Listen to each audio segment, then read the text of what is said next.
arooriso bandawadayaal haddii aad Soomaaliya ku sugan tahay waxay ku tahay xilli aroora haddii aad joogtid wadamada caalamkana waxa laga yaabaa inay ku tahay xilli kale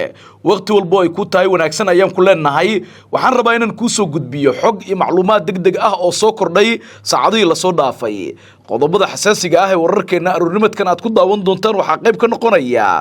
gantaalaha Iiraan oo khalkhal galiyay raadeerada difaaca Israa'iil iyo Iiraan oo shaaca ka qaaday in ay heshay goobaha ay ku dhumaalaysanayaan Benjamin Netanyahu iyo sidoo kale ragga xilligan Iiraan ay doondoonayso in ay duqeymaha ku disho waxaan kula wadaagi doonaa 24 saac la soo dhaafay duqeymaha Iiraan ay ka geysatay Tel Aviv oo si xoogaysanaya iyo sidoo kale duqeymaha bariga dhexe ay ka geysanaysa Iiraan oo markan u muuqanaya in ay xargo goosteen waxaan kula wadaagi doonaa xogta macluumaadka wararkii ugu dambeeyay iyo magaalooyin badan oo kamid ah bariga dhexe oo xilligan holacaya qodobada kale wararkeena aad ku daawan doontaan waxa qayb ka noqonaya wax ka bedelka dastuurka muranka badan uu ka taagan yahay oo maanta la meel marinayo iyo madaxweyne xasan sheekh maxamuud oo muddo kordhin hal sano ah helaya waxaan kula wadaagi doonaa macluumaadkii ugu dambeeyay golaha wasiirada xukuumadda federaalka Soomaaliya iyo xukuumadda ra'iisul wasaare Xamse Cabdi Barre oo wadnaha farta ku haya hadii la ansixiyo dastuurkan oo markaasi wasiirka uu weyn doono xilkiisa xildhibaannimada ama xilka wasiirnimada uu weyn doono taasi oo muuqanaysa in dhammaan la kala diri doono golaha wasiirada ee xukuumadda federaalka Soomaaliya madaxweyne xasan sheekh maxamuudna uu heli doono arinta la xiriirta muddo kordhinta qodobada kale wararkeena aad ku daawan doontaan hadii Allah uu wadala waraale ka noqdo waxa qayb ka noqonaya ciidanka militariga Somaliland oo buux dhaafiyay gobolka Sanaag xiisad dagaal oo gobolkaasi ka aloosan iyo dhaqdhaqaaqyo ciidan oo ciidanka maamulka waqooyi bari halkaasi durbadiiba ay ka bilaabeen waxaan kula wadaagi doonaa dhaqdhaqaaqyada ciidan ee soconaya ciidanka xilligan ka yimid magaalada Hargeysa ee yimid magaalada Ceergaabo iyo sidoo kale wararkii ugu dambeeyay ee macluumaadkan la xiriira qodobada kale wararkeena aad ku daawan doontaan hadii Allah laga helo waxa qayb ka noqonaya diyaaradaha dagaalka ee Turkida oo xalay duqeeyay Jubbada Dhexe iyo jilib oo noqon doonta ama noqotayba aaga dagaalka iyo duqeymaha cirka ee xilligan ku hoobanaya deegaano ka tirsan gobolka Jubbada Dhexe qodobada iyo qodobo kale iyo wax nagu soo kordha ayaan idiin soo gudbin doonaa hadii aad nagu cusub tahay waxaan ku leenahay fadlan nagu soo biir like sar muuqaalkan subscribe bogan si aad uga mid noqoto saaxiibada halkan joogtada uga helaya wararka warbixinada iyo macluumaadka mar walba aan halkan idinku soo gudbinayno soo dhawaada daawadayaal qaybaha ugu horeeya ee wararkeena ayaan ku bilaabaynaa waxaan idin leenahay arooriyo sooban mar kale waxaan rajeynayaa inaad caafimaad ku soo kacday balse waxaan ka codsanayaa inaad muuqaalkan like tiraahdo sidoo kalena bogan hadii aadan markaasi kamid ahayn saaxiibada ku jira subscribe ay tiraahdo laakiin like to waa inoo muhiim waxaan rajeynaynaa inaan goordhow soo gudbino saaxiibada nagu xiran ay ka heli doonaan warbixino iyo waraysiyo markaasi xiiso gelin doona laakiin like tiinu waa inoo dheerigelin waa hagaag qaybaha ugu horeeya ee wararkeena ayaan ku bilaabaynaa saaxiibayaal soo dhawaada waxaan ku bilaabayaa wargelin muhiim ah ma doonaysaa waalidkaaga oo dhintay ama sariiryaal oo xanuunsan in lagaga soo cumreeyo bisha barakaysan ee Ramadaan cumrada bisha barakaysan ee Ramadaan waxay u dhigantaa xaj lala xajiyay nabiyullaahi Muhammad nabadgeliye naxariis korkiisa ahaatee waxaana fursadan kaaga faa'iideynaya shirkadda At-Taqwa oo ku sameysay qiimo dhimis ballaaran inta lagu guda jiro acmaasha cumrada waxaa lagu soo duubayaa muuqaallo ku saabsan qaabkay cumradu u dhacday haddaba wixii faahfaahin inta dheer nagala soo xiriir cinwaanada iyo taleefanada shaashada kaaga muuqda gantaalaha Iiraan ayaa khalkhal galiyay raadeerada difaaca Israa'iil iyadoo Iiraan ay shaaca ka qaaday in ay heshay goobo muhiim ah oo la rumaysan yahay in ay ku dhumaalaysanayaan madaxda dalka Israa'iil ra'iisul wasaaraha dalka Israa'iil Benjamin Netanyahu ayaa la sheegay in xaalad caafimaad uu ku wajahayo dhulka hoostiisa kadib markii laga qariyay duqeymaha Iiraan xilligan ay ku garaacayso magaalada Tel Aviv ee cariga dalka Israa'iil halkaasi oo ay ka soconayaan dhaqdhaqaaqyadii ugu xoogganaa oo xilligan xitaa raadeeradu ay qaban yihiin gantaalada culus oo markaa Iiraan ay ku garaacayso dhulka ee markaasi Israa'iil macluumaadkii ugu dambeeyey ee la helayo ayaa tilmaamaya in xaalad caafimaad oo degdeg ah xilligan in uu galay sida la xaqiijiyey ra'iisul wasaaraha dalka Israa'iil Benjamin Netanyahu kaasi oo sheegay in uusan marnaba ka waaban doonin in uu qaado duulaanka ka dhanka ah ciidanka ee markaasi ilaalada kacaanka ee la duqeeyay qaybo badan oo ay ku leeyihiin magaalada Tehran ee caasimadda dalkaasi saacadihii la soo dhaafay ilaa iyo 36 gantaal oo ah nooca aadka u dheereeya sida ba'anna wax u gumaada ayay dowladda Iran ku riday Israa'iil gaar ahaan Tel Aviv iyo Haifa waxaana lagu soo waramayaa in gantaaladaasi ay dhulka dhigeen dhismayaal fara badan oo halkaasi ku yaalay dad shacab ah ayaa la sheegay in ay sidoo kale waxyeelo kala duwan soo gaartay iyadoo xilligan ee dowladda Israa'iilna ay u taag la'dahay in ay qabato ama nidaamkeeda difaaca in uu gacanta ku dhigo xilligan ee markaasi gantaalaha culus ay ridayaan ee dowladda Iran ilaa 36 gantaal ayaa ku dhacay goobo badan oo muhiim ah oo ay ugu horeeyaan xafiisyada dowladda waxaana la sheegay in hadda kulan degdeg ah uu soconayo baqdintii ugu xooggareydna ee markaasi Israa'iil ay wajahayso maadaama xaaladda kacdoonka ay tahay mid markaa aad uga sii daraysa Iranna ay tilmaamtay haddii la duqeeyo xitaa nidaamkeeda difaaca in aysan waxba ka balidali doonin Israa'iil iyo Mareykanka saacadii la soo dhaafay sidoo kale Iran waxa ku dhacay duqeymo aad u culus oo dad shacab ah oo masaakiin ah oo aan waxba galabsan ay waxyeelo kala duwan ka soo gaartay iyadoo rag ka tirsan saraakiisha ciidankana la tilmaamay in la qaarijiyay saacadii la soo dhaafay kadib markii ay duqeymo ku dhaceen goobo ay ku sugnaayeen ama saldhigyo military u ahaa ee markaasi ciidanka ilaalada kacaanka ee iminka quwadda ugu xoogan ku haya ee wadanka Iran oo gantaaladii ugu xooganaa ay markaasi ridayaan wadamo badan oo kamid ah kuwa bariga dhexe ayaa la tilmaamay in iyaguna ay gubanayaan wali qiiqa iyo sidoo kale uurada ayaa waxaa la tilmaamay in ay markaasi cirka gashay iyadoo haatanna Iran ay baadi goobayso ra'iisul wasaaraha dalka Israa'iil Benjamin Netanyahu iyo rag kale oo la tilmaamay in ay markaasi dabcan ku dhumaalaysanayaan dhulka hoostiisa waaxda gurmadka degdega ah ee Israa'iil ayaa xilligan waxa la arkayay iyaga oo markaasi sameynaya dadaalo kala duwan oo ay ku doonayaan in ay ku badbaadiyaan xubnaha markaasi ugu sareeya madaxda dalkaasi maadaama xilligan gantaalaha culus ee aan loo meeldayin oo Iran ay markaasi ku garaacayso dhulka ee markaasi Israa'iil ay noqonayaan kuwa markaasi xaddaaf ah xalay saqdi dhexe waxa la sheegay in dhowr gantaal ay ku dhaceen xarumo markaasi la tilmaamay in lagu bartilmaameedsanayo ee markaasi xubno ka tirsan Israa'iil waxaana duqeymahaasi ay ahaayeen kuwa markaa aad u sii laba jibaarmayay magaalooyin badan oo kamid ah dalka Israa'iil xilligan waxa ka taagan xaaladii ugu adkeyd dad shacab oo qaxaya ayaa la arkayay si ay uga fogaadaan gantaalaha culus iyadoo seeriga ee markaasi loogu digayo dadkana uu isqabsaday magaalooyin badan oo kamid ah dalkaasi Iran waxa ay doonaysaa in ay gacanta ku dhigto amaba ay markaasi nafta dhaafiso ra'iisul wasaaraha dalka Israa'iil Benjamin Netanyahu waxaana xilligan muuqanaysa in Iran ay ku socoto dardartii ugu xooganeyd oo ay ku doonayso in ay ku qaado tallaabooyin aad u culus oo markaasi la doonayo in markaa looga hortago duqeymaha culus ee Israa'iil xilligan ay ka geysanayso qaybo badan oo kamid ah ee markaasi cariga dalka Iran waxa markaasi saacadii la soo dhaafay ay soo riday diyaarado dagaal oo la tilmaamay in ay ahaayeen kuwii ugu cuslaa dhinaca kale marka laga soo tago dagaalkan iyo sidoo kale marka gantaalaha ay ridayso Israa'iil waa Iran aan iraahdee waxa haddana la tilmaamayaa in bariga dhexe xilligan uu galay xaalad culus oo ka duwan midii hore waxaana la tilmaamay in gabi ahaanba markaasi uu kor u kacay qiimihii la iibinaya shidaalka sidoo kalena dhowr goobood oo kamid ah goobaha shidaalka lagu kaydiyo ee wadamada Carabta in ay gantaalo la dhaceen markaasi Iran iyadoo oo markaa gubtay dhowr markaasi meelood oo kamid ah goobaha markaasi dabcan la tilmaamay in shidaalka lagu kaydiyo arintaasi oo la sheegay in ay markaa wadamo badan oo kamid ah caalamka khatar badan ay uga imaadeen wadamada qaar ee marka ay kamid tahay Imaaraadka Carabta ayaa xilligan tilmaamaya in ay jawaab kulul ka bixin doonaan Iran waxa ay sameynayso laakiin Iran ayaa wali ku fara adeegaysa in ay qaado tallaabooyinka ka dhanka ah ee markaasi bariga dhexe wadamada qaarkood oo la tilmaamay in ay xulafo leeyihiin Mareykanka iyo sidoo kale Israa'iil arintaasi oo si weyn ay uga gadoodsan tahay dawladda markaasi islaamiga ah ee jamhuuriyadda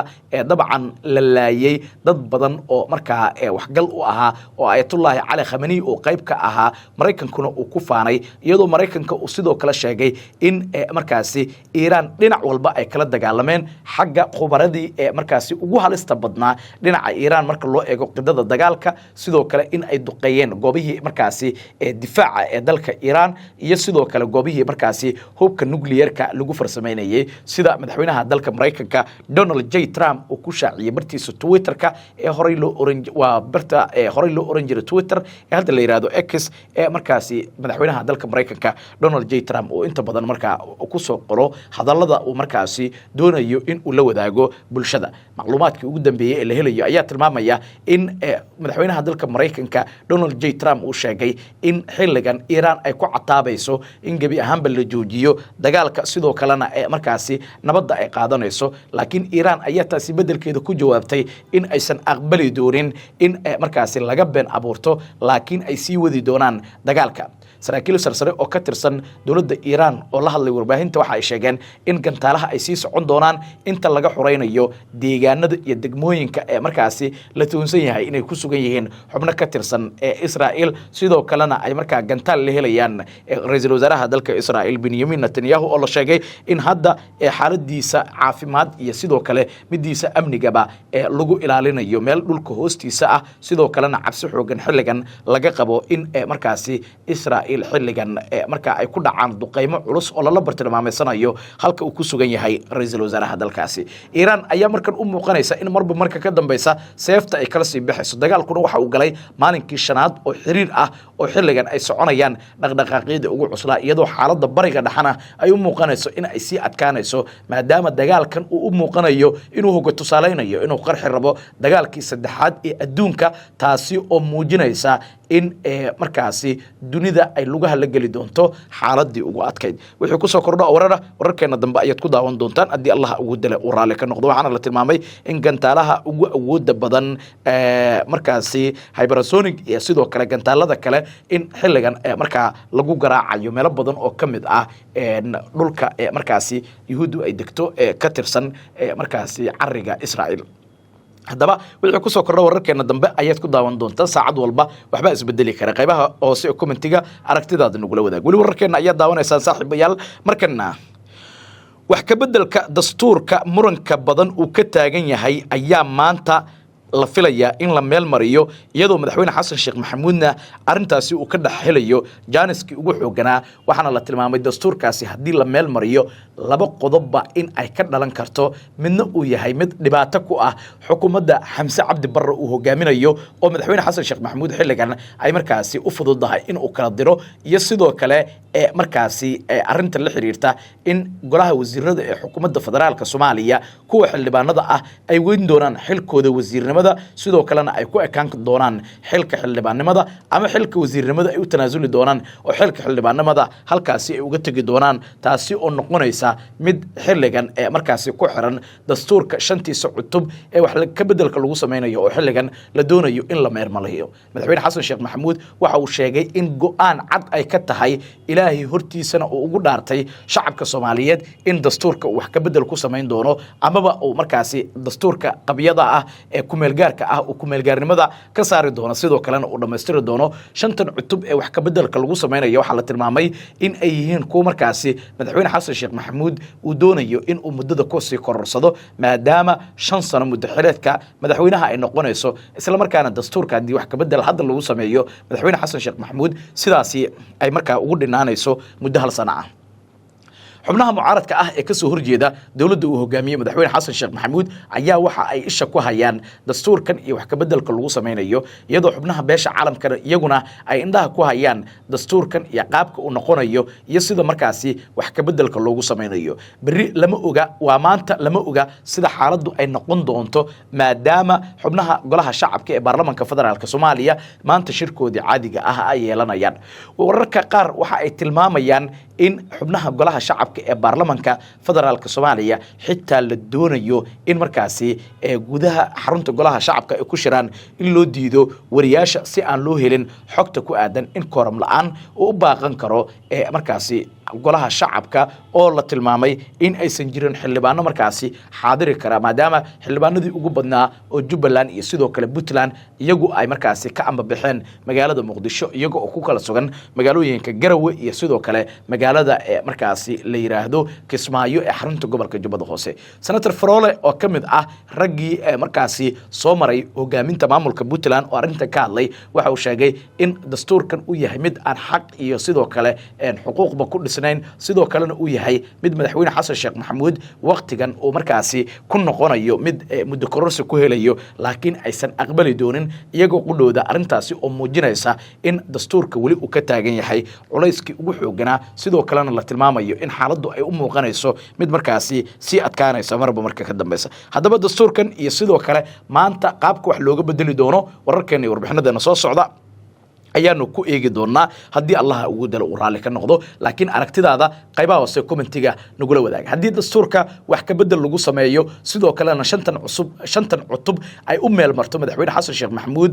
wax ka bedelkooda maxaa dhici kara maxay qaadi karaan oo tilaabo ah xildhibaanada baarlamaanka federaalka Soomaaliya waliba kuwooda markaasi mucaaradka ah aragtidaada qaybaha hoose commentiga nagula wadaag wali wararkeena ayaa daawanaysa saaxiibayaal markana ciidanka militariga Somaliland ayaa buux dhaafiyay gobolka Sanaag iyadoo xiisada gobolkaasi ka taagan ay aad u sii kululaanayso ciidamo aad u fara badan oo ka tirsan kuwa militariga Somaliland ayaa soo buux dhaafiyay magaalada Ceergaabo ee gobolka Sanaag kadib markii halkaasi ay ka bilowdeen ama ay ka curteen xiisado dhinaca dagaalka ah waxaana arintaasi ay muujinaysaa inay soconayaan dhaqdhaqaaqyadii ugu xooganaa oo dhinaca ciidanka ah macluumaadkii ugu dambeeyay ee la helayo ayaa tilmaamaya in ciidanka maamulka waqooyi bari iyo sidoo kale ciidanka maamulka ee markaasi Somaliland xilligan ay wadaan dhaqdhaqaaqyo culus oo keeni kara xitaa in uu dhaco isku dhac dhinaca ciidanka ah isla markaana arintan ay ka dambeysay in ciidamo military ah ay keenaan maamulka markaasi Somaliland magaalada Ceergaabo kadib markii ciidamo ka tirsan kuwa beelweynta Warsangeli ay gudaha u galeen magaalada la yiraahdo markaasi Ceergaabo oo ka tirsan gobolka Sanaag Ceergaabo waxay u muuqanaysaa in ay xilligan dagaal foolanayso laakiin dadka shacabka ah ee ku dhaqan magaalada Ceergaabo ayaa tilmaamay in xaaladdu ay ka sii dari karto marba marka ka dambaysa arintaasi oo muujinaysa in uu markaa dagaal ka qarxi karo magaalada Ceergaabo ee gobolka Sanaag magaalada Ceergaabo waxa ka soconaya dhaqdhaqaaqyo ciidan oo isdiidan waxaana ciidanka militariga Somaliland ee ka yimid dhinaca magaalada Hargeysa ee soo gaaray magaalada Ceergaabo xilligan ay wadaan dhaqdhaqaaqyo culus oo ay ku doonayaan in ay markaasi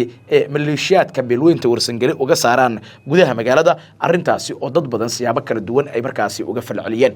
macluumaadka ugu dambeeyay ee la helayo ayaa waxa ay markaasi ku waramayaan in ciidanka beelweynta Warsangeli iyagoo qudhooda ay wadaan dhaqdhaqaaqyo culus oo dhinaca militariga ah ciidamada beelweynta Warsangeli ayaa ka yimid dhinaca magaalooyinka Badhan iyo Dhahar iyo sidoo kale magaalada la yiraahdo Ceelbuh oo mudooyinkii la soo dhaafay aad loogu diyaarinayay ciidamo aad u fara badan oo ka tirsan kuwa militariga markaasi beelweynta Warsangeli waxaana la soo sheegayaa in beeshu xilligan ay diyaar u tahay in ay markaasi ku dagaalanto gudaha magaalada